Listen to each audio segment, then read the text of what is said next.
So international break is still happening, but around Chelsea, the topic of conversation is Enzo Fernandez. I even have people in my comment section in the recent videos that I posted saying, why aren't you talking about Enzo Fernandez? He wants out of Chelsea, whatever. What I have to say about this, right?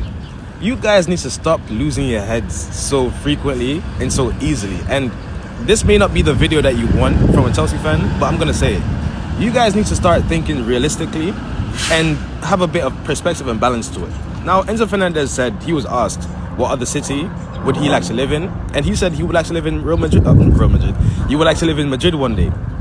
Now, if you know South American footballers, right, you would know that their ultimate goal is to be in Madrid or Barcelona. Now, people may say this is him twerking for Real Madrid.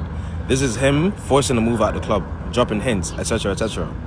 But you have to realize, right, Enzo Fernandez came at Chelsea in 2023 in our worst season. He came.